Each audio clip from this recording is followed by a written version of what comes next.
चलिए मैं लाइव हूं। Hello and good morning.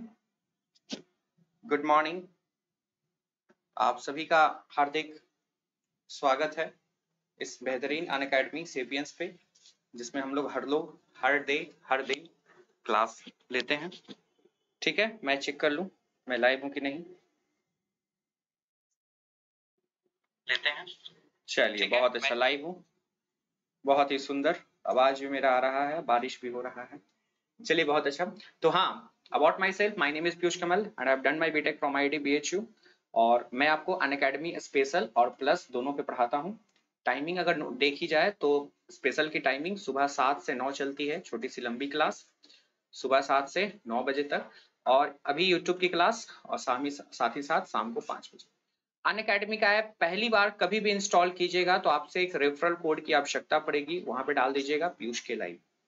ठीक है बच्चा, अनअकैडमी का ऐप पहली बार जब कभी भी इंस्टॉल कीजिएगा तो आपको डाल देना है एक referral code which is called as Piyush K live. ठीक है, प्लस की क्लास सुबह 10 बजे चलती है, शाम को 7:30 बजे चलती है मेरी। और ये प्लस की क्लास करने के लिए आपको एक लेना पड़ेगा रेफरल कोड का यूज, सब्सक्रिप्शन लेना पड़ेगा। तो अनअकैडमी की ऐप में ये कोड लगता है भाई, अनअकैडमी की ऐप में ये कोड लगता है। पहली बार जब कभी भी इंस्टॉल कीजिएगा तो आपसे एक छोटा सा रेफरल कोड मांगा जाएगा और उसी रेफरल कोड को कहते हैं पीयूष के लाइव। ठीक है रे बाबा, ठीक है सर, कोई दिक्कत नहीं है। और अगर हम बात करें, इसको जरा हटाते हैं, और अगर हम बात करें तो बैचेस चल रही है आपके लिए, लंबी बैचेस 22-23 वाली बैचेस, इसके लिए भी सब्सक्रिप्शन आप ले सकते हैं पीयूष के लाइव, है ना। बहुत सारी बैचेस चल रही है अनअकैडमी पे, चाहे वो कोई भी बैच हो, ड्रॉपर बैच हो। और 25 अगस्त से आने वाली है ये टेस्ट बैचेस, क्लियर आ चुकी है। सबसे इंटरेस्टिंग सी बात यह है कि अभी भैया सबसे अच्छा 28 तारीख को रे बाबा, 28 तारीख से हिंदी और इंग्लिश में all India mock test series आया हुआ है और डिस्क्रिप्शन में लिंक भी पड़ा हुआ है ना। पहला टेस्ट 28 को है और उसके बाद अच्छा ये टेस्ट दोनों में है, हिंदी और इंग्लिश में भी है। आप नीट यूजी का रैंक प्रेडिक्ट भी कर सकते हैं। ये लिंक आपको नीचे डिस्क्रिप्शन में दिया हुआ है, ये लिंक जो है ना ये आपको डिस्क्रिप्शन में दिया हुआ है, तो इसको छोड़ना नहीं है, आप दे सकते हैं आराम से टेस्ट। नीचे डिस्क्रिप्शन, क्लियर, आराम से टेस्ट दीजिए, नीचे डिस्क्रिप्शन में लिंक है। और पहली बार दीजिएगा तो आपसे अगर कोड मांगेगा तो कोड के रूप में डाल दीजिएगा पीयूष के लाइव। ठीक है बच्चा, चलिए हेलो हेलो, नमस्कार नमस्कार, good morning good morning good morning. ठीक है, पहला टेस्ट, दूसरा टेस्ट, तीसरा, चौथा, 28 से तो शुरू ही है। 28 को, 1 को, 4 को, 7 को, 9 को टेस्ट अपना होने वाला है। रिवाइज-एथॉन रे बाबा 21 अगस्त से स्टार्ट हो चुका है। 13 दिन का रिवीजन, 38 एजुकेटर और 90 सेशन। इसमें हम भी है लाइन में। बायो केमिस्ट्री फिजिक्स पूरा का पूरा आपका एक बढ़िया से रिवाइज हो जाएगा। और फिर आप जानते ही हैं प्रैक्टिस करने के लिए 11 बजे अनअकैडमी की कॉम्बैट टेस्ट, हर संडे 11 बजे, हर संडे 11 बजे रे बाबा, हर संडे 11 बजे। इसको स्कैन करके इनरोल कर लो या फिर डिस्क्रिप्शन में लिंक है ही, डिस्क्रिप्शन में लिंक है ना। तो चलिए हम लोग आज का सेशन शुरुआत करते हैं बिना किसी तामझाम के, और बहुत ही सफलता के साथ हम लोग आज का सेशन शुरू करते हैं। ठीक है, ठीक है सर। तो स्टार्ट करने से पहले आज हम लोग पूरी एटॉमिक फिजिक्स का कल्याण कर देंगे, मतलब सारे फॉर्मूले, सारे कंसेप्ट एक जगह, एक छत के नीचे। और साथ ही साथ कल, है ना, जैसा मेरा क्लास चलता है सुबह 7 बजे से 9 बजे स्पेशल क्लास और फिर 10 बजे से प्लस क्लास, ये दोनों में एटॉमिक फिजिक्स का सवाल करके वो खत्म कर देंगे। ठीक है, सब चीज खत्म कर देंगे। कोई समस्या होगा तो भाई आपको पता है टेलीग्राम पे जुड़ जाइएगा, ठीक है, और जानकारी ले लीजिएगा, जैसी जानकारी चाहिए, जो चीज चाहिए। ठीक है बच्चा, सभी को गुड इवनिंग, सभी को गुड इवनिंग। तो स्टार्ट करने से पहले मैं आपको बताना चाहूंगा एटॉमिक फिजिक्स में किसके किसके बारे में पढ़ते हैं भाई। कोई बता सकता है? हम लोग एटॉमिक फिजिक्स में किन के बारे में पढ़ते हैं? बस वही एटम के बारे में। तो सबसे पहले कौन आया था? सबसे पहले एटम का जानकारी देने के लिए कौन आया था? उल्टा पुल्टा जानकारी नहीं देना भाई, एकदम सही सही जानकारी देना। सर 4 बजे क्यों नहीं हुआ? 4 बजे नहीं हो पाया भाई, ये लो मैंने कुछ पिन किया है, ठीक है, चलिए तो स्टार्ट किया जाए। ठीक है, एटॉमिक फिजिक्स। तो सबसे पहले एटम का जानकारी देने वाले कौन थे? तो डेमोक्रिटस थे। ओ माय गॉड सर, इतना पुराना इतिहास से, है ना, तो पूरा कहानी हम नहीं सुनाते हैं ना। सबसे पहले एटम की जानकारी देने वाले साइंटिस्ट थे डेमोक्रिटस, जिनको दुनिया लोगों ने पागल कर दिया। ठीक है, तो हम लोग इतना बड़ा कहानी नहीं सीखेंगे, जो नीट के लिए इंपॉर्टेंट है बस वही। जैसे सबसे पहला आएगा रदरफोर्ड। सबसे पहले पहला कौन आएंगे? रदरफोर्ड। तो रदरफोर्ड ने क्या किया था? Alpha scattering. क्या किया था? Alpha scattering. और अल्फा स्कैटरिंग करके इन्होंने क्या पता लगाया था कि इधर से हाईली मूविंग अल्फा पार्टिकल को अगर भेजा जाए, अल्फा जिसको होता है हीलियम +2 चार्ज, तो न्यूक्लियस किसी भी एटम के घुस जाएगा, उसके अंदर घुस जाएगा, और सबसे जो क्लोजेस्ट डिस्टेंस पे जाएगा, this is your radius of nucleus. तो सबसे पहला समीकरण इसमें बनता है काइनेटिक एनर्जी का जो लॉस होगा वही पोटेंशियल एनर्जी के गेन में चला जाएगा। इस पे भड़ भड़ के सवाल है, एक दो सवाल नहीं है, भड़ भड़ के। काइनेटिक एनर्जी कहने का मतलब वही 12mv², और पोटेंशियल एनर्जी क्या होता है? 1/4πε0। इसका मान लेते हैं चार्ज जेडी, और अल्फा का चार्ज कितना? Z2e। तो पहला चार्ज, दूसरा चार्ज, और नीचे में दोनों के बीच का डिस्टेंस। यहाँ से आपके न्यूमेरिकल्स में इतना सवाल पूछा है कि इमेजिन आप नहीं कर सकते। जैसे मैं एक लिख देता हूँ, यहाँ से डिस्टेंस ऑफ क्लोजेस्ट जो निकलेगा, मुझे लगता है मास के इन्वर्सली होगा। होगा ना बच्चा? मास के इन्वर्सली होगा, वेलोसिटी के स्क्वायर के भी इन्वर्सली होगा, और मीडियम के डायरेक्टली होगा। एप्सिलॉन के क्या होगा? डायरेक्टली होगा। साथ ही साथ दोनों के एटॉमिक नंबर के क्या होगा? प्रोडक्ट के डायरेक्टली होगा। ये आपका कहाँ का सवाल है? नीट का। और इस पे न्यूमेरिकल्स कहाँ से बनते हैं? तो इस फॉर्मूले से, कि जो काइनेटिक एनर्जी दिया रहेगा उसको पोटेंशियल के साथ क्या कर देना है आपको? इक्वेट। यानी दिक्कत, यानी दिक्कत रे बाबा, यानी दिक्कत। आप देखिए किसी ना किसी टाइमिंग में कुछ ना कुछ क्लास होगा, और मेरे को पास यही एक टाइमिंग मिलता है, कुछ दिनों में ये भी बंद हो जाएगा। तब बताइए हम टाइम कहाँ से लाएंगे? 24 घंटे का ही समय मेरे पास ही है। ठीक है, दूसरा सबसे इंपॉर्टेंट पॉइंट क्या होता है इसका? दूसरा सबसे इंपॉर्टेंट पॉइंट कि जो रेडियस होता है एटम का, कितने का ऑर्डर में आता है भाई, कोई जानता है? और रेडियस जो होता है न्यूक्लियस का, फटाफट जवाब दे सकते हैं आप कमेंट में। तो सर एटम का रेडियस एंगस्ट्रम में लेते हैं, और न्यूक्लियस का रेडियस किस में लेते हैं? फर्मी में। एंगस्ट्रम मतलब 10⁻⁻10 मीटर, और फर्मी मतलब 10⁻⁻15 मीटर। तीसरा इंपॉर्टेंट पॉइंट ये है कि most of the mass, most of the mass, exact data तो नहीं लेकिन 99.90% है ना, इन लाई इन न्यूक्लियस। सब का सब न्यूक्लियस में लाई करता है, कहीं और नहीं रहता, सब न्यूक्लियस में, बाकी सब इम्पिटी, बाकी सब इम्पिटी, बाकी सब न्यूक्लियस में, बाकी पूरा का पूरा चीजें इम्पिटी। ऐसा कौन दिए थे? रदरफोर्ड। ठीक है, ऐसा जानकारी कौन दिए थे? रदरफोर्ड। ठीक है, क्लियर? तो थोड़ा सा दिमाग शांत करके पढ़ाने दे। आपको जो शिकायत है भाई टेलीग्राम है, वहां शिकायत करो, ये दिक्कत है सर, वो दिक्कत है। जब पढ़ाने के लिए आए तो भैया पढ़ाने दे दो, या ये भी नहीं पढ़ाने देना चाहते, ठीक है, तो जो शिकायत है वो यहाँ किया करो। वैसे मुझे नहीं लगता कोई शिकायत होना चाहिए, लेकिन फिर भी अगर आपको कोई शिकायत है तो जरूर करें। देखिए भूल गए कुछ कि क्या पढ़ा रहे थे, तो रदरफोर्ड के बारे में बता रहे थे। रदरफोर्ड ने बहुत सारा एक्सपेरिमेंट किया था। सबसे पहला, number of alpha particle scattered. Number of alpha particle scattered, कितना स्कैटर्ड करता है? तो वो डायरेक्टली प्रोपोर्शनल होता है किसके बच्चा? कोई जानता है? तो सबसे पहले डायरेक्टली प्रोपोर्शनल होता है थिकनेस के। थिकनेस के हो गया डायरेक्टली, और एंगल के क्या हो गया? इनवर्सली। वो भी कौन सा एंगल? साइन का पावर 4 θ/2। इन सब में न्यूमेरिकल्स आता है, आपसे जनरली पूछा जाता है क्या चीज? वही 120 डिग्री पे इतना है, तो 360 पे कितना होगा? 2 mm का थिकनेस है तो इतना अल्फा पार्टिकल स्कैटर, तो 4 mm के थिकनेस पे कितना होगा? डायरेक्टली और इनवर्सली से आपका सवाल बन जाता है। एनसीईआरटी में इनफैक्ट इसका ग्राफ भी दिया हुआ है, number of alpha particle scattered का एंगल के साथ। एंगल बढ़ाएंगे तो एन क्या होगा? घटेगा। एंगल बढ़ाइएगा तो साइन थीटा बढ़ेगा, और थीटा बढ़ेगा तो कॉमन सी बात है एन आपका क्या होगा? घटेगा। कोई दिक्कत नहीं ना? नहीं सर, ये तो अल्फा पार्टिकल के कारण हो गया, रदरफोर्ड का फेल करा गया। रदरफोर्ड का फेल क्यों किया, कोई बता सकता है? रदरफोर्ड का अल्फा स्कैटरिंग फेल क्यों किया? अल्फा स्कैटरिंग का सिद्धांत फेल क्यों किया?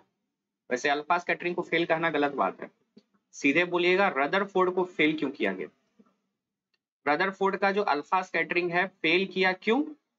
ड्यू टू, सबसे पहला रीजन दीजिएगा क्या चीज? अनस्टेबिलिटी। अनस्टेबिलिटी किसका? इलेक्ट्रॉन का।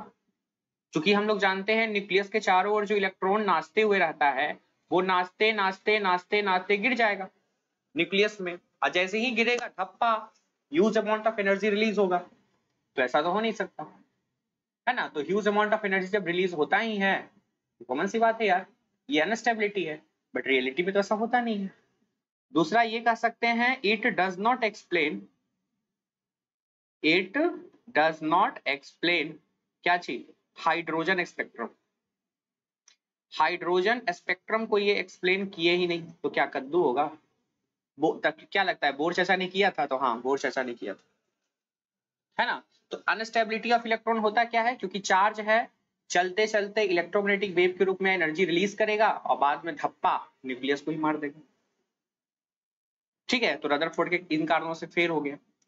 और रदरफोर्ड के बाद कौन पढ़ना है हम लोग को? बोर्ड, और यही लास्ट भी है ना, लेकिन यही बहुत बड़ा है, बोर्ड मॉडल, है कि नहीं? बोर्ड मॉडल, बोर्ड मॉडल का क्या लगता है, इनका सही थोड़े है इन्होंने मान ही लिया ऐसा चीज, इन्होंने मान ही लिया ऐसा चीज कि गलत नहीं किया जा सकता। सबसे पहला, इट एज्यूम क्या चीज? इलेक्ट्रॉन रिवॉल्व किसके चारों ओर? Around nucleus, around nucleus, nucleus के चारों ओर घूमता है विथ कांस्टेंट रेडियस। वाह, उसकी कुछ भी चेंज नहीं होने वाली, ऑर्बिट ऑर्बिट कुछ नहीं चेंज होने वाली है, एंड विदाउट इमिटिंग एनर्जी, कोई एनर्जी भी इमिट नहीं होता, विदाउट इमिटिंग एनर्जी। जबकि रियलिटी में तो भाई एनर्जी इमिट करता ही है, लेकिन उन्होंने मान लिया कि भाई एनर्जी भी इमिट नहीं करेगा। फिक्स्ड ऑर्बिट कह सकते हैं, है ना, कांस्टेंट रेडियस को तुम लोग फिक्स्ड ऑर्बिट भी कहते हो, फिक्स्ड ऑर्बिट। ठीक है, पहला जंक्शन इन्होंने ये मान लिया, तो दुनिया वाला सब चीज गलती हो गया। दूसरा में ये माना गया है कि इनका क्या कर सकते हैं, क्वांटाइजेशन, याद रखना, quantization of angular momentum, quantization of angular momentum, angular momentum का क्वांटाइजेशन, फॉर्मूला जानते हो क्या होता है? एल। सर एल का फॉर्मूला तो एम भी आर था, हाँ, और वही था integer multiple of H by two पर, वही था integer multiple of H by two पर। Clear? H by two by. अब चूंकि हम लोग को एग्जाम देना है तो एग्जाम के पॉइंट ऑफ व्यू से पढ़ते हैं। एक फॉर्मूला और था मैग्नेटिक मोमेंट, है ना, क्या था? Magnetic moment. उसका यहाँ पे सिद्धांत बहुत सारा है, इसलिए हम यहाँ पे भी कवर करने चाह रहे हैं।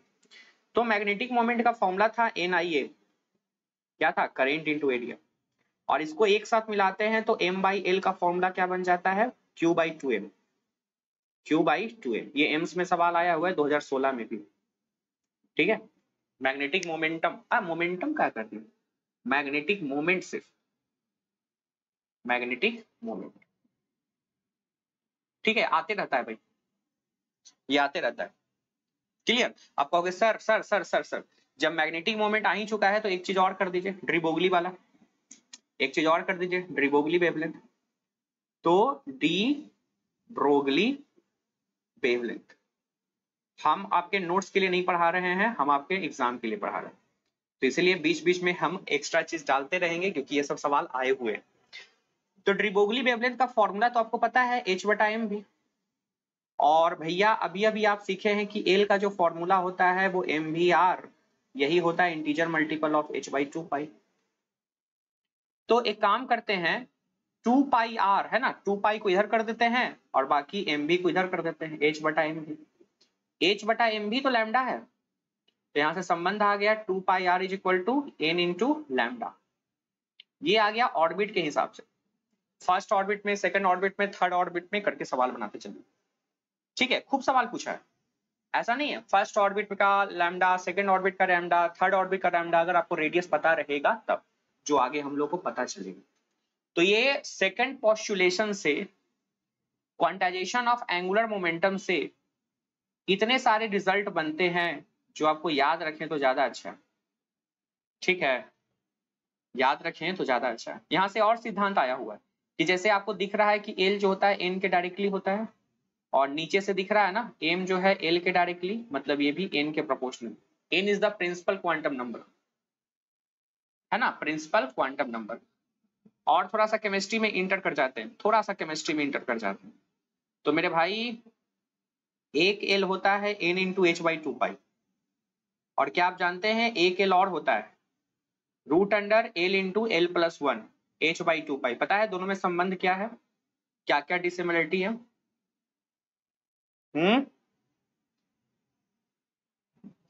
कोई बताएगा? एक होता है N H by two pi और एक होता है L into L plus one. क्या एन का ही वैल्यू ये वो है? फटाफट कितने बच्चे जवाब देंगे? देखना चाहते हैं हम, आपके कमेंट का इंतजार।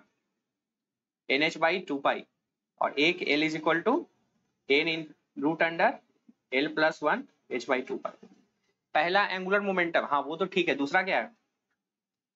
पहला क्या है? एंगुलर मोमेंटम है जो पार्टिकल का होता है ना। और दूसरा क्या होता है? हाँ, दूसरा ऑर्बिटल का मोमेंटम है, ऑर्बिटल एंगुलर मोमेंटम। दोनों अलग अलग चीजें हैं, है ना, दोनों को एक साथ कंबाइन करना नहीं है। ठीक है, तो दोनों का जो भी पूछा जाएगा अलग अलग चीज अपने आप करके पूछ लिया जाएगा। कोई दिक्कत बच्चा? नहीं ना रे बाबा? ठीक है सर, दो पोस्टुलेशन तो हो गया। जब दो पोस्टुलेशन हो गया तो तीसरा पोस्टुलेशन होता है क्या चीज? कितना एनर्जी इमिट और एब्जॉर्ब करेगा। मतलब यहाँ पे कहते हैं बोर चाचा का इमिशन और एब्जॉर्प्शन स्पेक्ट्रम, इमिशन और एब्जॉर्प्शन स्पेक्ट्रम, कितना इमिट करेगा और कितना एब्जॉर्ब करेगा। तो ये जन्मसिद्ध अधिकार है भाई।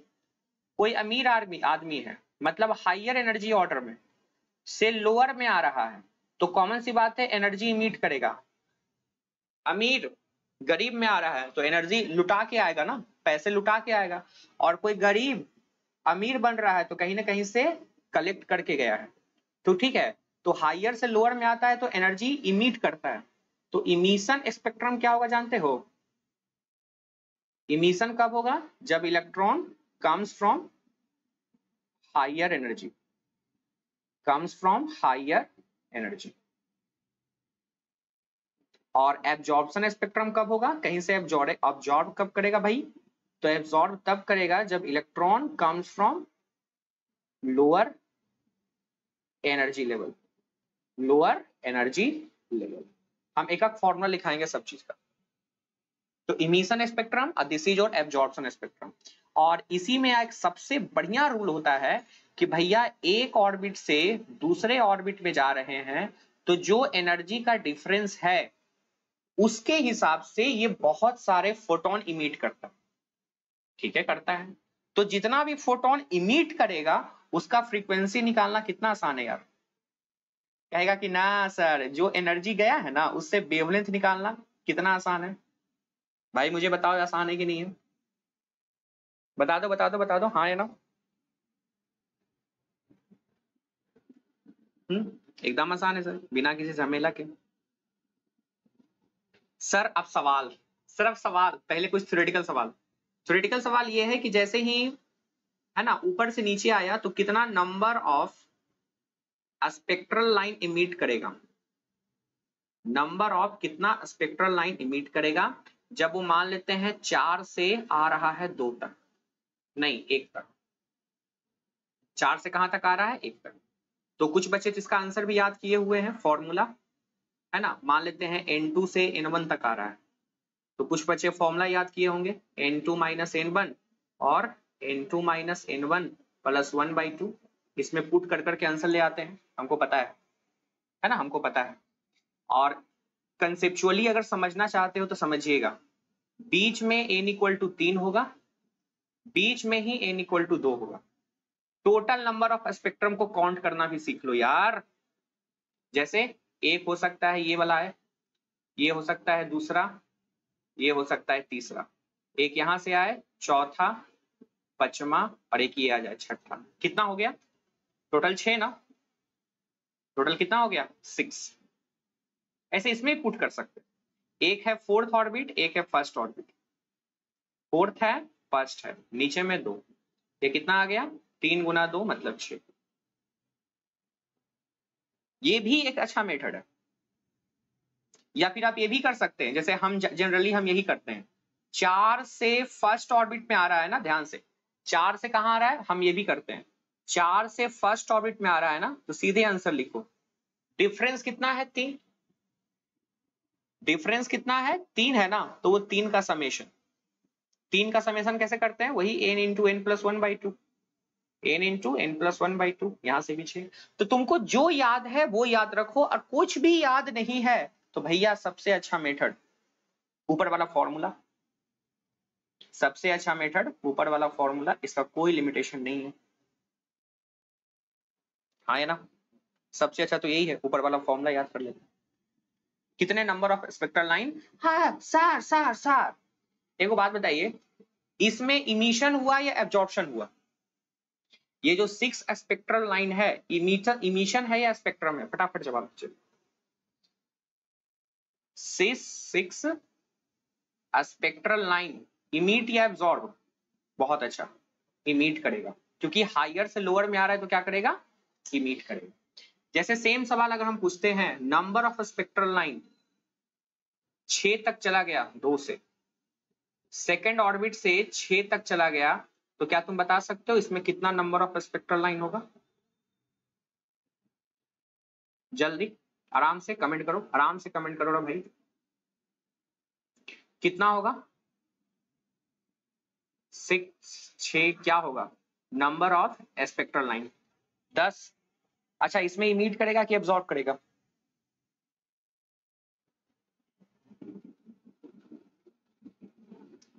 स्पेक्ट्रम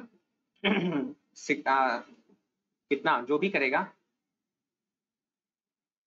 लाइन एब्जॉर्ब करेगा। बहुत अच्छा, क्योंकि यहाँ पे क्या होगा? एब्जॉर्ब करेगा। क्यों एब्जॉर्ब करेगा? क्योंकि कॉमन सी बात है, लोअर से हायर जा रहा है। लोअर से कहां जा रहा है? हायर जा रहा है, तो भैया ये एब्जॉर्ब करेगा। क्या तुम सबका आंसर आ गया? चार्ज में लग जाए यार।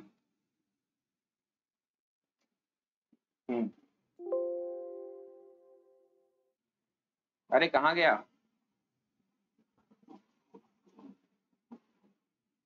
हाँ, क्या तुम सबका आंसर आ गया? मैंने बोला था फॉर्मूला 6 और 2 है ना, तो लोअर से हायर चला गया तो क्या होता है formula? n2 minus n1, n2 minus n1 plus 1 और नीचे में 2। कितना आ गया? 4 आ गया, ये 5 आ गया, नीचे में 2। मुझे लगता है 10 आएगा। Total 10 number of spectrum line absorb करेगा ये। 15 हो गया? 15 कैसे होगा? कोई दिक्कत नहीं ना? तो एक सवाल ये हो गया। दूसरा सवाल सर, दूसरा सवाल इस पे ये उठता है, भाई गजब का दूसरा सवाल है। हाय हाय हाय, लवली। मेरे को दूसरे नंबर से सवाल से बड़ा प्यार है, बहुत बहुत बहुत। लेकिन उससे पहले कुछ फॉर्मूला याद कर लेते हैं। अगर आपको फॉर्मूला याद है तब तो बहुत अच्छा होगा। सबसे पहला फॉर्मूला एंगुलर मोमेंटम का आप देख चुके हैं, M V R is equal to integer multiple of h/2 और पहला फॉर्मूला ये। दूसरा फॉर्मूला ये होता है कि जैसे न्यूक्लियस में एक प्रोटॉन जेडी वाला बैठा हुआ है और इलेक्ट्रॉन क्या कर रहा है? v वेलोसिटी से नाच रहा है, कितने रेडियस में? r। तो दूसरा संबंध पता है कैसे लिखते हैं? वही इलेक्ट्रोस्टैटिक्स फोर्स कितना होता है? k 1/4πε0। पहला चार्ज दूसरा चार्ज दोनों के बीच का डिस्टेंस इक्वेट कर देते हैं mv²/r और इसी दोनों को सॉल्व करते हैं। अमन वर्मा 15 कैसे हुआ? वही तो गड़बड़ हो गया। इसी दोनों को सॉल्व करके आप हर चीज निकाल देते हैं। तो इसी दोनों को सॉल्व करके आप वेलोसिटी भी निकाल लेते हैं, आर भी निकाल लेते हैं। ठीक है, तो मैं सॉल्व करके तो नहीं दिखा रहा, मैं सीधे लिख रहा हूं। ऑन सॉल्विंग अपने को वेलोसिटी मिल जाता है और रेडियस मिल जाता है, जो कि बहुत बड़ी बात है। कितने का रेडियस मिलता है किसी को याद है? तो सर रेडियस निकलता है c बटा 137, c is the speed of light, into Z by N, और रेडियस कितना निकलता है 0.53 angstrom N square by Z. याद रहेगा, इनफैक्ट वो 2 स्टेप्स याद रखिएगा, बाकी ये फॉर्मूला।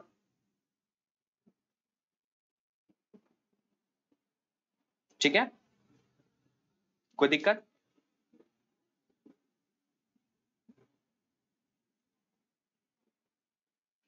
हाँ, क्या कर दिया भाई मैंने? अमन वर्मा जी क्या बोल रहे हैं? अमन वर्मा जी क्या दिक्कत है भाई? हमें तो नहीं लगता कहीं पे हम गड़बड़ किए हैं। कलेक्ट करके रखिएगा, ठीक है, अपना डॉट कलेक्ट करके रखिएगा। ठीक है, तो overall overall overall overall overall तुम यहां से क्या सीखे? यहां से ये सीखे कि वेलोसिटी जो होता है ना डायरेक्टली प्रोपोर्शनल टू जेड बटा एन, और जो रेडियस होता है directly proportional to N square upon Z, N square upon Z. Overall हमको बस एन से मतलब है। आपको पता है एन क्या है? Anyone what is an? क्योंकि अगर हम वेलोसिटी बोले हैं, रेडियस बोले, what is an? What is an? आप थोड़ा सा केमिस्ट्री में भी चले जाएं, थोड़ा सा केमिस्ट्री में भी चले जाएं। n is the principal quantum number, n is the principal quantum number रे बाबा, प्रिंसिपल क्वांटम नंबर। और वेलोसिटी का संबंध हम लोग देख चुके हैं जेड बाई एन, मतलब एन के इनवर्सली, और रेडियस का भी संबंध देख चुके हैं एन स्क्वायर अपॉन जेड। बहुत अच्छा, बहुत अच्छा, प्रिंसिपल क्वांटम नंबर।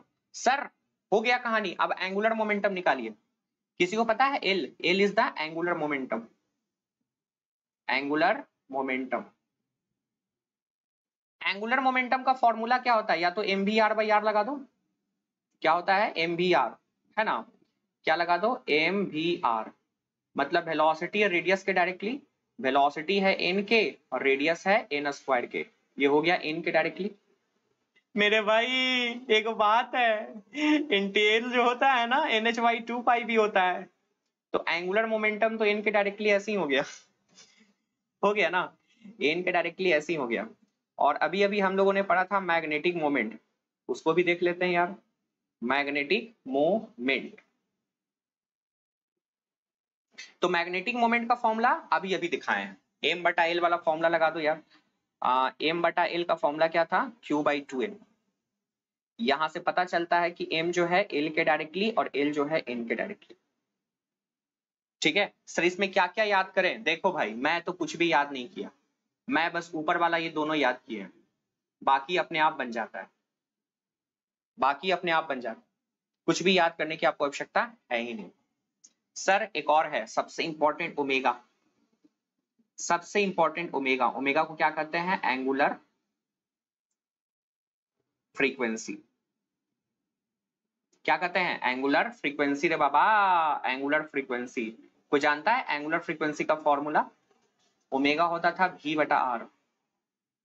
आपको पता है v जो है 1 बाई एन के डायरेक्टली और रेडियस जो है एन स्क्वायर के डायरेक्टली, तो ओमेगा किसके आ गया? 1 बाई एन क्यू के डायरेक्टली। बहुत अच्छा, बहुत अच्छा, बहुत अच्छा। नेक्स्ट आ जाता है टाइम पीरियड, जिसपे नीट में 2 बार सवाल है, जेईई मेन में 3 बार सवाल है, हालांकि एक बार आईआईटी में भी है। अगला क्या चीज? Time period. कौन सा चीज? Time period. कोई जानता है टाइम पीरियड का संबंध क्या होता है? सर ये तो बच्चा बच्चा जानता है। टाइम पीरियड का संबंध चाहे जो भी हो 2 पाई बाई ओमेगा, और ओमेगा के इनवर्सली है, और कॉमन सी बात है ओमेगा जो है 1 बटा एन क्यू है, तो टाइम पीरियड क्या हो गया? N cube. मैं तो कहता हूं इसको याद रख लो, है ना, जो मैं अंडरलाइन कर रहा हूं उसको तो याद कर लो, क्योंकि ये सवाल 2 बार नीट में आया हुआ है। कल सुबह हम प्रैक्टिस भी करेंगे, सुबह 7 से 9, ठीक है, एन क्यू के डायरेक्टली।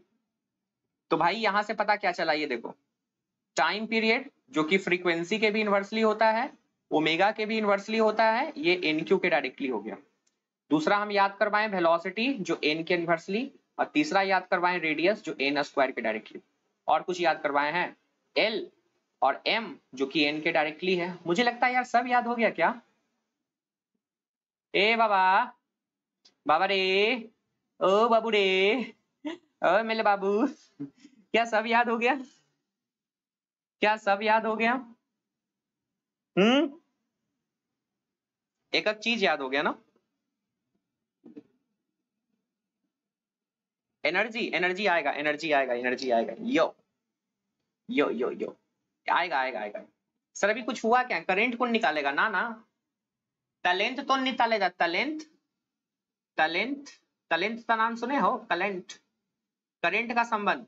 जैसे न्यूक्लियस के चारों ओर आपका इलेक्ट्रॉन जो है भ्रमण कर रहा है, v वेलोसिटी, रेडियस r है, तो करंट का समीकरण कौन निकालेगा? तो करंट होता क्या है पहले ये बताओ। करंट होता है चार्ज बटा टाइम। ले, टाइम का तो निकाल दिए ना, टाइम का तो निकाल दिए थे, टाइम का तो निकाल दिए थे। यानी कि अगर टाइम याद रहे तो भाई कुछ भी एकदम गड़बड़, मतलब सब चीज कर सकते हो। बहुत अच्छा। अब नेक्स्ट होता है मैग्नेटिक फील्ड भी निकाल दो यार। हालांकि ये सवाल अभी तक नहीं आया है, मैग्नेटिक फील्ड अभी तक नहीं आया है, उम्मीद तो बनता है कि आए। अब आए अब आए अब आए अब आए। तो कोई सर्कुलर ऑर्बिट में चार्ज चलता है तो कितना मैग्नेटिक फील्ड होता है, कोई जानता है? तो मुझे लगता है mu naught by 4 pi I by R. तो मैग्नेटिक फील्ड जो है आई बाई आर के into 2 pi, I by R के प्रोपोर्शनल। करेंट जो है 1 बटा एन क्यू, और रेडियस क्या था? N square upon Z, N square के डायरेक्टली।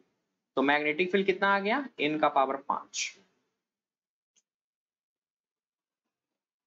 ठीक है जी हाँ सर, याद रहेगा। मतलब तुमको याद क्या, देखो ये सब सवाल है मेरे भाई, सब सवाल है। थ्योरी में बस यही है, थ्योरी थ्योरी थ्योरी में बस यही है। किसी भी बुक में देखोगे तो थ्योरी बस यही है, बाकी सब सवाल है। एक भी ऐसा टॉपिक नहीं जिसपे सवाल आया नहीं, और मैं वो चीज कवर करूंगा नहीं। सब कर सब यहाँ क्लियर कर दूंगा। एनी प्रॉब्लम रे बाबा? अरे बोलते जाओ रे सांभा, अभी तक कोई दिक्कत? सर एनर्जी छूट गया, लाओ एनर्जी ले आते हैं, एनर्जी ले आते हैं यार, दिक्कत क्या है? देखिएगा, एनर्जी, एनर्जी में सबसे पहले याद रखिएगा जो टोटल एनर्जी होता है काइनेटिक एनर्जी के बराबर, और क्या होता है? पोटेंशियल एनर्जी का जस्ट आधा। मैग्नीट्यूड वाइज वैसे टोटल तो निगेटिव होता है, पोटेंशियल भी निगेटिव होता है, और काइनेटिक क्या होता है? पॉजिटिव, है ना? काइनेटिक क्या होता है? पॉजिटिव। तो टोटल एनर्जी का फॉर्मूला क्या होता है? तो -13.6 Z square upon N square, और ये किसमें होता है? इलेक्ट्रॉन वोल्ट में। हाँ इस पे सवाल आते जाते रहते हैं। जैसे नीट 18 का सवाल दिखाता हूँ, नीट 18 का सवाल दिखाता हूँ। वैल्यू ऑफ, सबसे पहले बताइएगा टोटल एनर्जी बटा काइनेटिक एनर्जी का कितना वैल्यू होगा? Comment comment comment comment comment comment रे बाबा। हाँ हाँ वेलोसिटी को तो हो गया, टोटल बटा काइनेटिक। कमेंट, क्या होगा इसका आंसर? सर टोटल काइनेटिक का मैग्नीट्यूड सेम था, ऊपर देखिए, उसका भी मैग्नीट्यूड 1 सेम टू सेम, लेकिन हाँ टोटल निगेटिव होता है तो आंसर -1, है ना? अब जैसे मैं ये सवाल दे दूं, टोटल एनर्जी बटा पोटेंशियल एनर्जी, कितना आंसर होगा?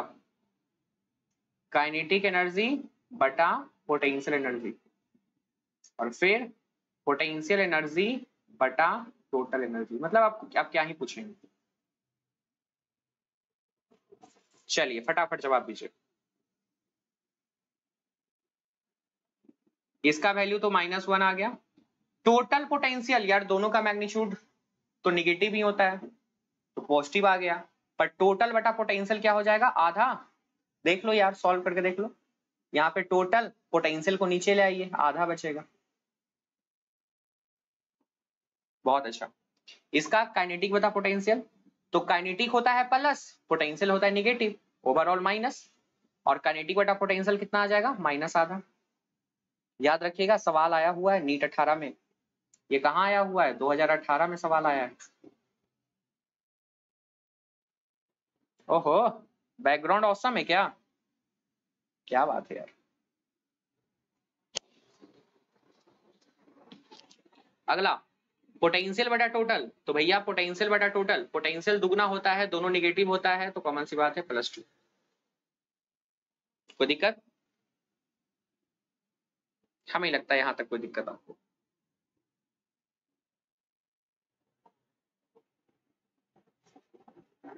नहीं ना? चलिए सर, हो गया, बहुत अच्छा, कल्याण हो गया हम लोग का, कल्याण हो गया, कल्याण हो गया। अच्छा ये बताइएगा, हम लोग जो पढ़े अभी उसमें एनर्जी तो हम लोग देख लिए, एनर्जी का डिफरेंस कितना होगा? कहने का मतलब एक ऑर्बिट है n2, एक ऑर्बिट है n1, दोनों के बीच में एनर्जी का गैप कितना होगा? तो एनर्जी का गैप होगा 13.6, 1 बाई छोटे का स्क्वायर 1 बाई मोटे का स्क्वायर। अगर एटॉमिक नंबर दिया रहेगा तो 13.6 जेड स्क्वायर 1 बाई छोटे का स्क्वायर 1 बाई बड़े का स्क्वायर। ये किस में आएगा? इलेक्ट्रॉन वोल्ट में। और इसी को एससी बटा लैम्डा से इक्वेट कर देते हैं तो हमारा 1 बाई लैम्डा का फॉर्मूला बन जाता है आर जेड स्क्वायर 1 बाई छोटे का स्क्वायर 1 बाई बड़े का होल स्क्वायर। याद रहेगा बच्चा? माइक्रोफोन का करना पड़ेगा, कहाँ लगाएं इसको? यहाँ लगाते हैं। आवाज आ रहा है मेरा? आवाज आ रहा है ना मेरा? अच्छा, यहीं से फ्रीक्वेंसी भी निकालते हैं। फ्रीक्वेंसी क्या होता है? R H C, R S C 1 by छोटे का स्क्वायर 1 बाई मोटे का होल स्क्वायर। अच्छा, इसका यूज कहाँ करेंगे? हाइड्रोजन स्पेक्ट्रम में। यूज कहाँ करते हैं? हाइड्रोजन स्पेक्ट्रम में। हाइड्रोजन स्पेक्ट्रम जरा सीख भी लेते हैं यार, क्या होता है हाइड्रोजन स्पेक्ट्रम?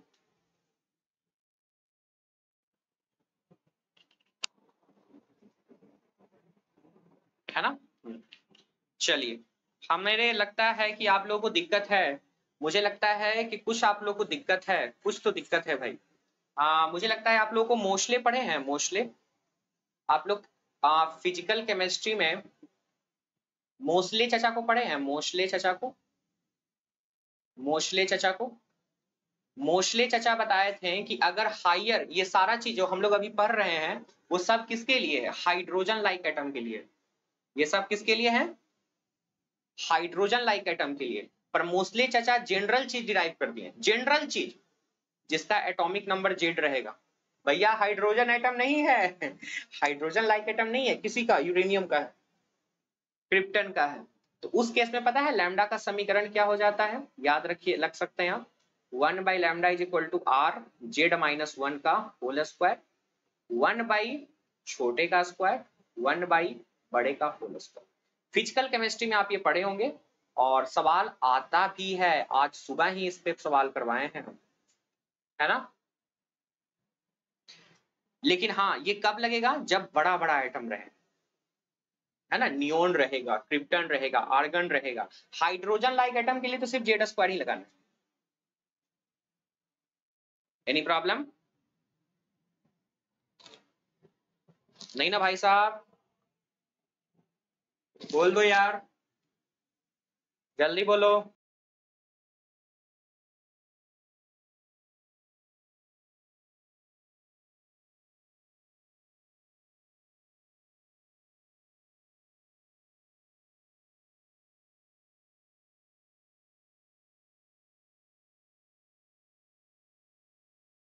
नो दिक्कत, आगे बढ़े, सवाल करें। सवाल करने से पहले याद कर लो डाटा, सवाल करने से पहले याद कर लो डाटा।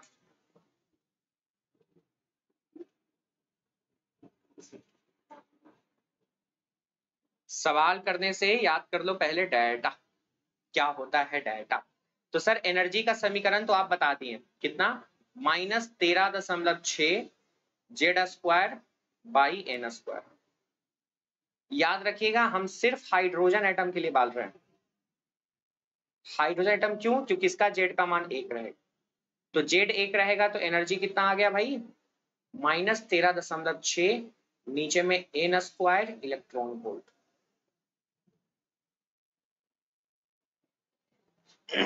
अगर एन का मान चेंज करेंगे तो एनर्जी चेंज होगा ना? कोई कमेंट करके बताएगा एन का मान 1 का कितना एनर्जी? मेरे भाई किसी को याद है? एन का मान 1 के लिए कितना एनर्जी? n का मान 1 डाल दीजिएगा तो एनर्जी आ जाएगा -13.6। n का मान 2 डाल दीजिएगा तो एनर्जी आ जाएगा -3.4। अरे 2 डालते जा रहे हैं भाई, मुझे याद है, आपको भी याद होना चाहिए। अरे अरे अरे अरे अरे प्रज्वल प्रज्वल प्रज्वल, ये क्या कर दिए भाई। n का मान अगर 3 डालेंगे तो क्या आएगा -1.51 इलेक्ट्रॉन वोल्ट। n का मान 4 डाल देंगे तो कितना आ जाएगा -0.85 इलेक्ट्रॉन वोल्ट। और अगर n का मान 5, भाई आप ना करेंगे, अब हमसे ना हो पाएगा, है ना। हम 4 ही याद किए हैं, आप भी 4 याद किए। n का अलग अलग वैल्यू पे अलग अलग चीज, है ना, n के अलग अलग वैल्यू पे अलग अलग चीज, ठीक है। ये फर्स्ट ऑर्बिट को शायद आप केमिस्ट्री में पढ़ते होंगे, k shell, m shell, n shell, o shell, पढ़ते हैं क्या, KLMN पढ़ते हैं ना। ये n equal to first orbit है, n इक्वल टू 2 ऑर्बिट है, n इक्वल टू 3 ऑर्बिट है, n इक्वल टू 4 ऑर्बिट, 1 2 3 4, 1 2 3 4, कोई दिक्कत, ठीक है सर। तो हाइड्रोजन पढ़े हैं, तो हाइड्रोजन स्पेक्ट्रम मेरे भाई, अगर ये तुमसे याद नहीं हुआ तो एटम गया काम से। अगर ये चीज तुम्हें याद नहीं हुआ तो एटम गया तेल लेने, लिख के रख लो, यही अगर याद नहीं तो गया तेल लेने। 0.85 हो गया, कल्याण कल्याण कल्याण। तो सर करेंगे क्या, हाइड्रोजन स्पेक्ट्रम क्या था, हाइड्रोजन स्पेक्ट्रम, चूंकि बोर्ड यही तो एक्सप्लेन कर ही दिया था, तो एक्सप्लेन तो किया था, आधा अधूरा एक्सप्लेन ही किया है, क्या एक्सप्लेन करेगा रे, क्या एक्सप्लेन करेगा ये। n equal to 1, n equal to 2, n equal to 3, n equal to 4 और n इक्वल टू 5, और पता नहीं यार n इक्वल टू अनंत बोल देते हैं, क्या बोल देते हैं, अनंत बोल देते हैं, ठीक है, क्या बोल देते हैं, अनंत बोल देते हैं। कहीं से अगर फर्स्ट ऑर्बिट पे आए तो उसको क्या कहते हैं बच्चा, किसी को याद है, लाइमन सीरीज। कहीं से फर्स्ट ऑर्बिट पे आए तो उसको क्या कहते हैं, लाइमन सीरीज। और सबका वेवलेंथ निकालने का एक ही फॉर्मूला होता है, आर जेड स्क्वायर, 1 बाई छोटे वाले का स्क्वायर और 1 बाई बड़े वाले का होल स्क्वायर, 1 बाई छोटे वाले का स्क्वायर और 1 बाई बड़े वाले का होल स्क्वायर। सिमिलरली कहीं से अगर 2 ऑर्बिट पे आए उसको क्या कहते हैं, बलमजी, बाल्मर सीरीज, क्या कहते हैं, बाल्मर सीरीज। लाइमन हो गया, बाल्मर हो गया। और कहीं से अगर थर्ड ऑर्बिट पे आए तो क्या कहते हैं, लाइमन बाल्मर, भाई लाइमन हम हंसा दिए क्या भाई, मेरा पानी पीने दो। लाइमन बाल्मर और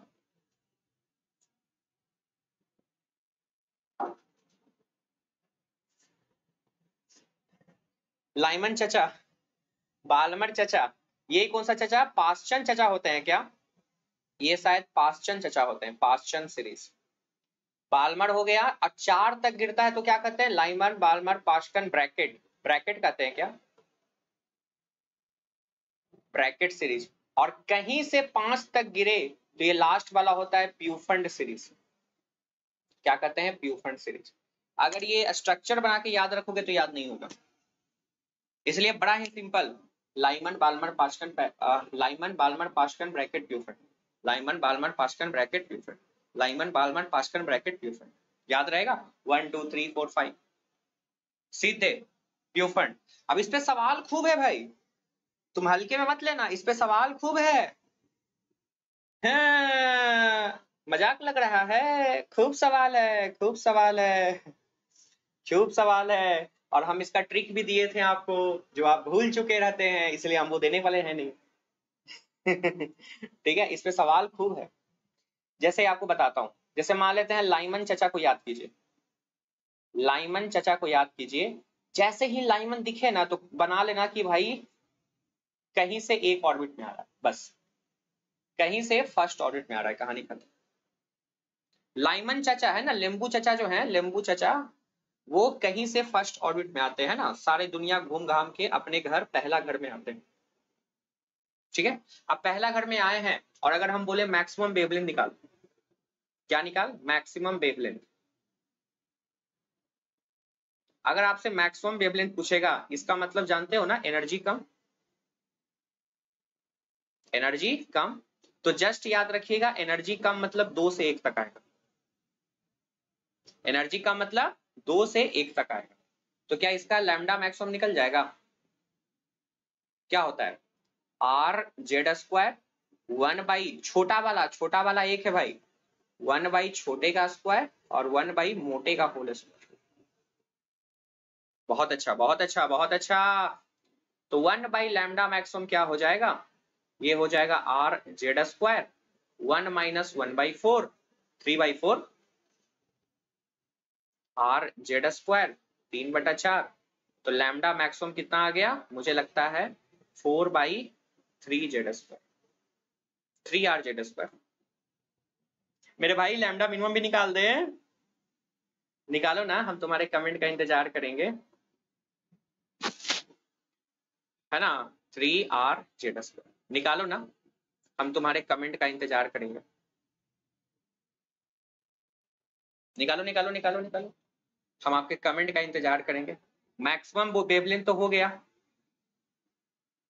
अब इसमें क्या पूछा जाता है? Minimum wavelength, minimum wavelength.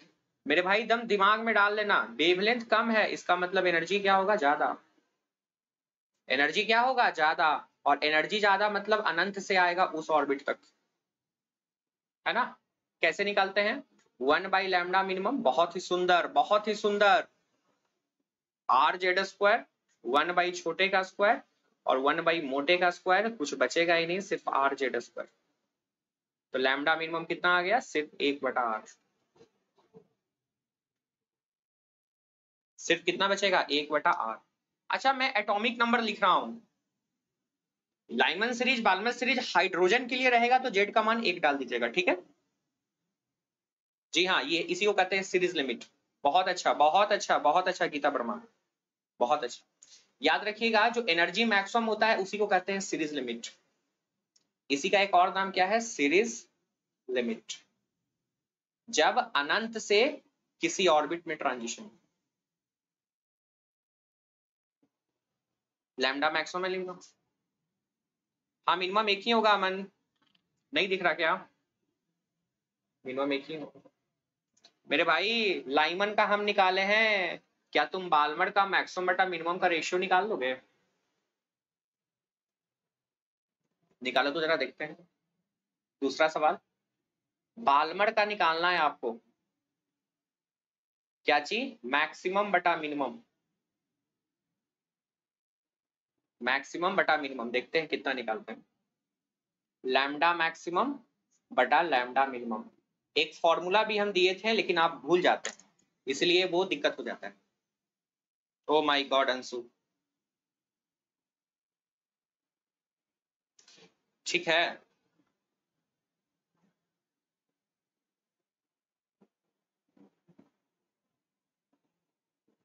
आप कितने अच्छे से केमिस्ट्री को हैंडल कर रहे हो।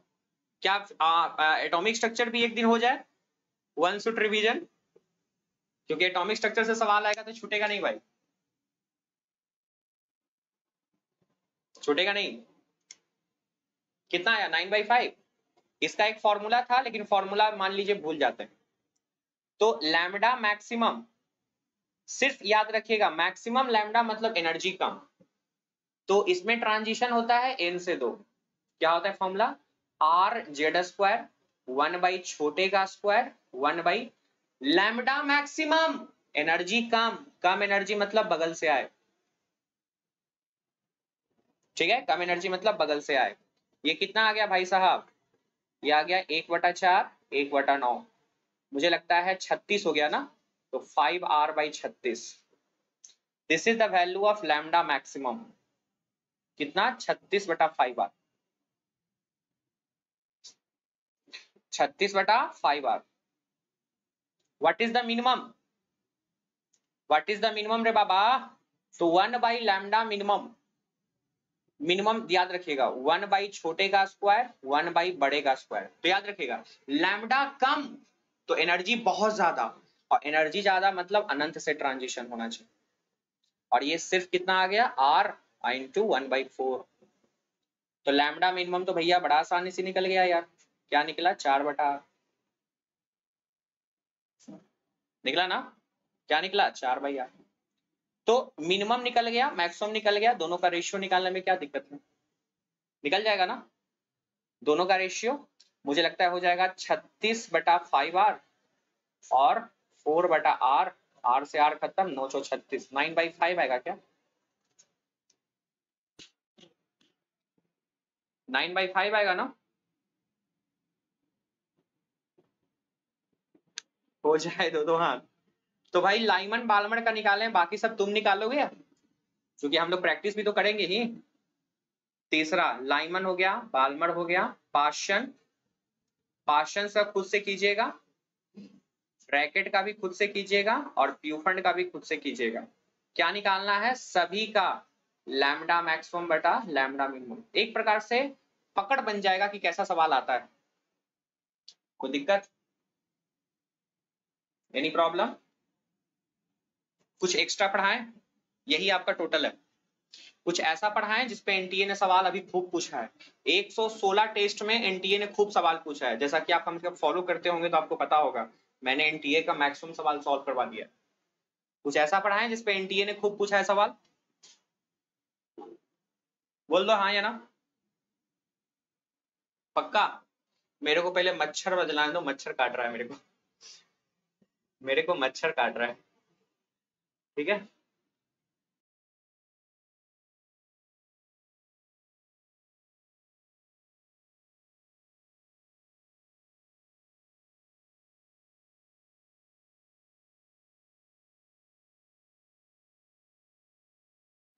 चलिए अभी हम लोग वो पढ़ लेते हैं, है ना, जो एनटीए ने खूब पूछा है सवाल। और ये तो कभी कहना मत कि सर आएगा कि नहीं आएगा, सब आएगा, है ना, सब आएगा एग्जामिनेशन में। चलो मैंने सेव कर लिया, नहीं तो अभी सब डिलीट हो जाता, ठीक है। चलिए सर बहुत अच्छा। तो सवाल कैसे पूछा है, सिर्फ डायरेक्ट पूछता है kinetic energy, potential energy, total energy, समझे कि नहीं समझे, सिर्फ डायरेक्ट पूछता है। हल्का सा बस आपको मैकेनिक्स आना चाहिए। क्या आना चाहिए, मैकेनिक्स। आपको पता है मैकेनिक्स में क्या आना चाहिए आपको, मैकेनिक्स में सिर्फ और सिर्फ सर्कुलर मोशन आना चाहिए कि एक सेंट्रीपिटल फोर्स होता है जिसका वैल्यू कितना होता है mv²/r, ठीक है, mv²/r। और ज्यादा नहीं, फिर आना चाहिए आपको बोर्ड का मॉडल। बोर्ड का मॉडल समझ गए थे ना, पहला एल था जिसको लिखते थे mvr = nh/2π, और दूसरा इसमें जरूरत पड़ता था इलेक्ट्रोस्टैटिक्स फोर्स, अगर पड़ेगा तो 1/4πε0 दोनों चार्ज बटा r²। मैकेनिक्स में मैंने आपको एक चीज और बताया है क्या, फोर्स अगर निकालना रहेगा तो पोटेंशियल एनर्जी का निगेटिव डिफरेंशिएशन करते हैं। क्या बात है, पोटेंशियल एनर्जी का निगेटिव डिफरेंशिएशन करते हैं। अभी का टॉपिक वो हो रहा है जिसपे एनटीए ने खूब सवाल पूछा है, अभी का टॉपिक वो हो रहा है जिसपे एनटीए ने खूब सारा सवाल पूछा है, ठीक है। तो चलिए शुरू करते हैं। और हाँ मैं बता दूं हम लोगों को पता है बोर चचा का, है ना, जो हमारे जो बोर चचा हैं, बोर चचा का ये लग जाता है कि टोटल एनर्जी का मैग्नीट्यूड, काइनेटिक एनर्जी का मैग्नीट्यूड और पोटेंशियल का आधा। कभी कभी लगता है कभी कभी नहीं लगता है, लेकिन हम लोग रिस्क तो लेंगे नहीं। Total negative, potential negative, kinetic positive, हम लोग तो रिस्क लेंगे नहीं भाई, अपन तो सब अपन तो सब बनाएंगे। तो सबसे पहला आ जाता है फॉर्मूला, कौन सा सवाल देख लो, जैसे आपको बताता हूं, इफ पोटेंशियल एनर्जी दिया हुआ है, कितना दिया है, सिंपली दिया है A/R, सिंपली दिया है A/R। तो आपसे पूछ क्या रहा है, फाइंड सबसे पहले काइनेटिक एनर्जी, टोटल एनर्जी, तीसरा में वेलोसिटी, है ना, चौथा में तुमसे क्या पूछ लेगा, एंगुलर मोमेंटम, एंगुलर मोमेंटम। हालांकि कोई एक सवाल रहेगा लेकिन हम लोग तो सब निकालेंगे ना। एक सवाल समझने का कोशिश करेंगे आप, फिर तो खुद बनाना ही है यार, फिर तो खुद बनाना ही है। तो ये सब सवाल एनटीए में आया है और हम पहले भी करवाए हैं, फिर से करवा रहे हैं। तो सर कुछ नहीं करना, है ना, पूरा कहानी लिखा रहेगा कि एक चार्ज है, सर्किल में जा रहा है और उसका पोटेंशियल एनर्जी दिया हुआ। एक चार्ज है जो सर्किल में जा रहा है और उसका पोटेंशियल एनर्जी दिया हुआ। तो ज्यादा कुछ दिमाग नहीं लगाना, सीधे सबसे पहले फोर्स निकालना। आपको पता है फोर्स क्या होता है, minus D by U upon D by R. करो डिफरेंशिएशन, माइनस यू का मान क्या डाल दें, minus A by R. U का मान क्या डाल दें, माइनस ए बाई आर। लगता है माइनस माइनस तो कट गया, माइनस माइनस तो कट गया, ए बाहर निकाल दीजिए।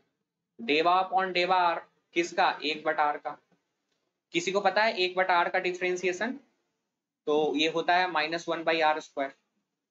ये जो फोर्स है ना, उसी को सेंट्रीपिटल के साथ बैलेंस किया करो। ये जो फोर्स है इसी को बैलेंस किया करो सेंट्रीपिटल फोर्स के साथ। और सेंट्रीपिटल शायद तुम जानते हो क्या होता है, mv²/r। समझे कि नहीं समझे? यानी कि जो फोर्स है mv²/r, इसको बैलेंस कर दो a/r² से। आप कहोगे सर ये फोर्स का साइन कहां गया? तो भाई अपन मैग्नीट्यूड ले रहे हैं। अपन क्या ले रहे हैं, सिर्फ और सिर्फ मैग्नीट्यूड ले रहे हैं। मुझे लगता है यहां से कटने के बाद क्या बचेगा, mv², एक r कट जाएगा, a/r बचेगा। तो दिक्कत भाई प्रूफ हो गया। अगर तुम ध्यान से देखो तो क्वेश्चन बन गया। अगर आप ध्यान से देखें तो सवाल बन गया। लेकिन एक सवाल शांति से देखें, उसके बाद खुद से बनाएंगे।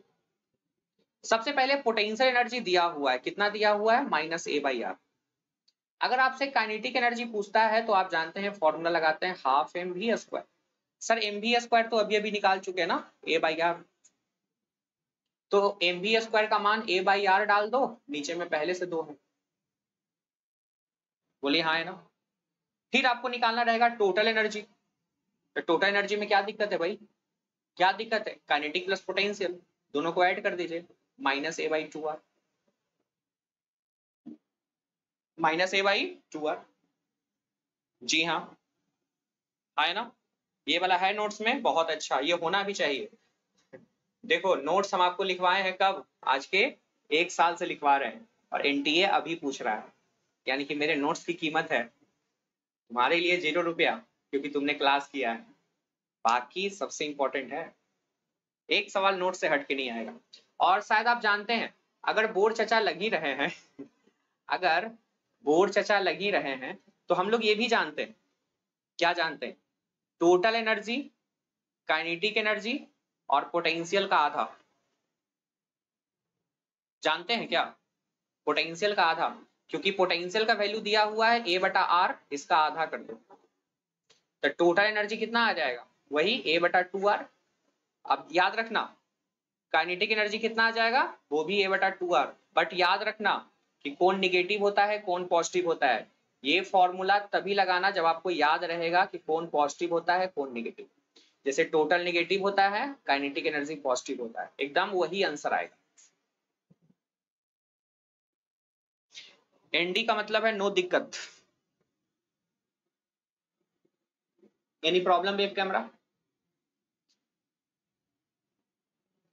बोलो बोलो बोलो बोलो, any problem web camera, XD, any problem, no problem. एक और सवाल हो जाए, ये हर तरह से लगता है क्या, देख लेते हैं लगा के। ठीक है, अरे यार एंगुलर मोमेंटम ना निकला, ओ भाई काइनेटिक एनर्जी निकल गया। जब काइनेटिक निकल गया तो वेलोसिटी निकल जाएगा, और एंगुलर मोमेंटम में क्या करना है, mvr। ठीक है, खैर अगला सवाल में हम ये दे रहे हैं कि अगर इफ if एक फोर्स है, if a force on a moving particle in circle is, पता है वो फोर्स का समीकरण ही दे दिया है भाई, कितना दिया है, a/r³। फोर्स का समीकरण ही दिया है a/r³, फोर्स का समीकरण ही दे दिया a/r³। इफ एज्यूम, हम एज्यूम कर लेते हैं कि बोर मॉडल अप्लाई है, assume Bohr model is apply in this, then find, वही पूछेगा मैं तो सिर्फ डायरेक्ट पूछ देता हूं टोटल एनर्जी क्योंकि आपको काइनेटिक भी निकालना पड़ेगा, पोटेंशियल भी निकालना पड़ेगा, है ना? ठीक है, आपको सब चीज निकालना चलेगा। कैसे निकालिएगा? बड़ा सिंपल है यार, जो स्टेप्स बताएं स्टार्टिंग में वो याद रखिए। सर्किल में चल रहा है सेंट्रीपिटल फोर्स,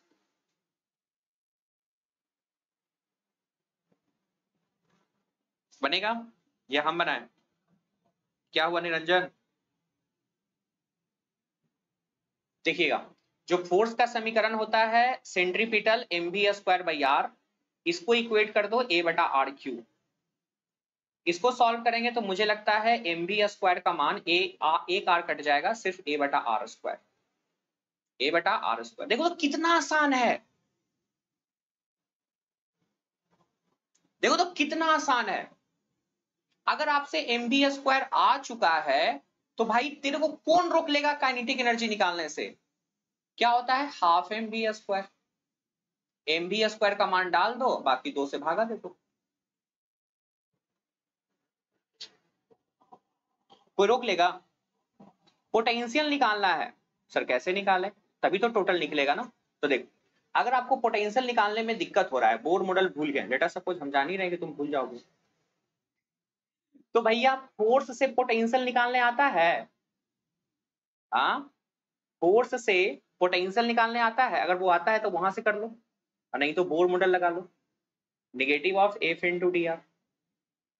एफ का मान कितना है? a/r³ into D are.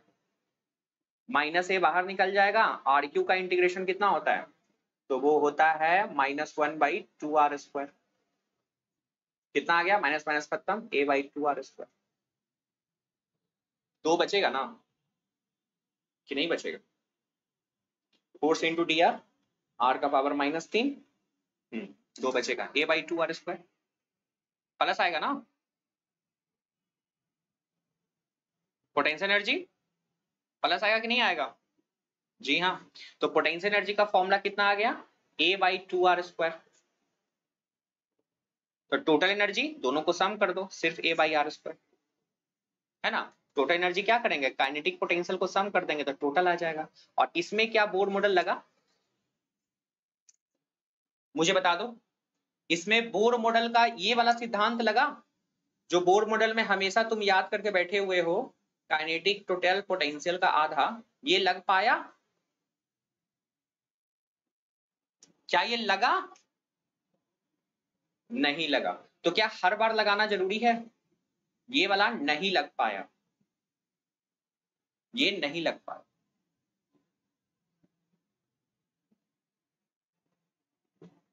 कैसे लगेगा भाई? बोर मॉडल में फोर्स जो होता है K⁴ Q⁴ होता है, ना कि R³ होता है। तो कैसे लगेगा? संभव ही नहीं है कैसे लगेगा? Not possible. तो ठीक है, कभी लगे कभी ना लगे तो उसके लिए रोना नहीं। अच्छा सर, कब कब लगेगा, है ना? अब सवाल उठता है ना कि कब कब लगेगा सर, सवाल उठता है कि नहीं उठता भाई? कब कब लगेगा तो देखिएगा कब कब लगेगा। बोर चचा, है ना, बोर चचा कब कब लगेंगे, क्योंकि ये पता चल जाए तब तो बवाल मच जाएगा। तो बोर चचा पहले लगेगा कि जब फोर्स जो है इनवर्सली इनवर्स स्क्वायर लॉ को फॉलो करे, और दूसरा कि जब पोटेंशियल एनर्जी क्या करे, 1/r को प्रोपोर्शनल करे, तब ये फॉर्मूला लगाने में हिचकिचाइएगा एकदम नहीं। पोटेंशियल का सीधे आधा, ठीक है, सीधे आधा, total negative, potential negative, kinetic positive, तब लग जाएगा, अदरवाइज लगने से कहा। कोई दिक्कत? Any problem? एनी प्रॉब्लम रे सांभा? बोलो हाँ या ना। जैसे एक सवाल हो जाए, जैसे मान लेते हैं इफ पोटेंशियल दिया हुआ है, कितना दिया है? वही K/r², नहीं K/2r², देन फाइंड, क्या बता सकते हैं काइनेटिक एनर्जी? फटाफट, पोटेंशियल एनर्जी तो पता है, उसके बाद टोटल एनर्जी। भाई सच में यार लग जाएगा, नहीं लगेगा? यहां भी नहीं लगेगा, क्योंकि पोटेंशियल क्या है? आर के इनवर्सली नहीं है, आर के इनवर्सली का होल स्क्वायर है, नहीं लगेगा, नहीं लगेगा। मौज कर दी।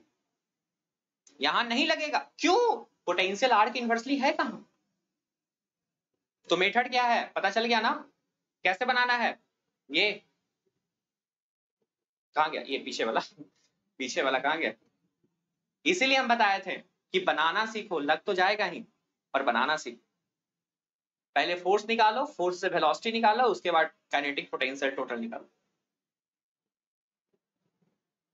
कोई दिक्कत बाबा? कोई दिक्कत, कोई दिक्कत, कोई दिक्कत, कोई दिक्कत? बन जाएगा ना? बोलो भाई मेरे।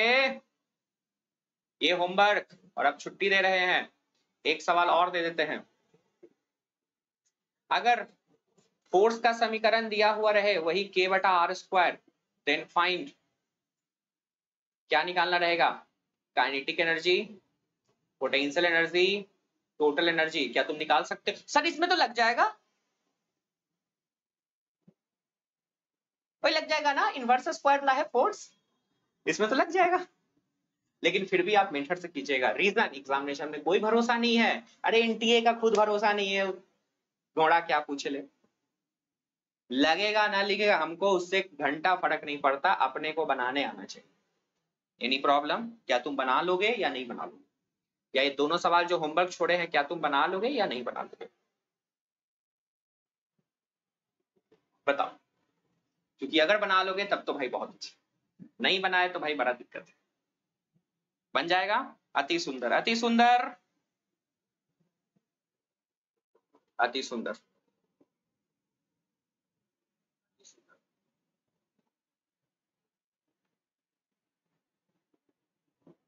हो गया? केमिस्ट्री का क्वांटम नंबर भी करवा दो ना। हाँ सच में, क्वांटम नंबर उसके लिए रखेंगे हम लोग एक दिन समय, ठीक है, एक दिन का समय हम लोग उसके लिए रखेंगे। तो आपको पता है कल इसका प्रैक्टिस हो जाएगा सुबह 7 बजे से स्पेशल क्लास में 9 बजे तक, और उसके बाद 10 बजे से प्लस क्लास में। बढ़िया बढ़िया सारी चीज हम लोग डिस्कस कर लेंगे, क्वेश्चन का प्रैक्टिस कर के, तो छोड़िएगा नहीं। कोई दिक्कत? क्लियर? कोई दिक्कत नहीं ना बाबा? चलिए, तो जाने से पहले है ना बात कर लेते हैं। अगर आपको सेशन पसंद आया होगा तो वीडियो को लाइक जरूर कर दीजिएगा, नए हैं तो चैनल को सब्सक्राइब मार दीजिएगा, और अपने दोस्तों के साथ शेयर जरूर कीजिएगा। क्लास के बाद कमेंट जरूर किया करें रे बाबा, क्लास के बाद कमेंट जरूर किया करें कि सर कैसा रहा कैसा ना रहा, सारा टॉपिक कवर हुआ कि नहीं हुआ। और स्पेशल क्लास सुबह 7 बजे से 9 बजे तक हम लोग प्रैक्टिस कर लेंगे हर टॉपिक का, स्पेशल क्लास फ्रीली क्लास में, तो इसको मत छोड़िएगा, ठीक है, इसको नहीं छोड़िएगा, और क्लास में हम लोग मिलते रहेंगे, ठीक है। और नीचे डिस्क्रिप्शन में प्रोफाइल लिंक दिया हुआ है, तो आपको घबराने की बात नहीं, ठीक है, आपको घबराने की बात नहीं। चलिए मिलते हैं अगले क्लास में, तब तक के लिए बाय।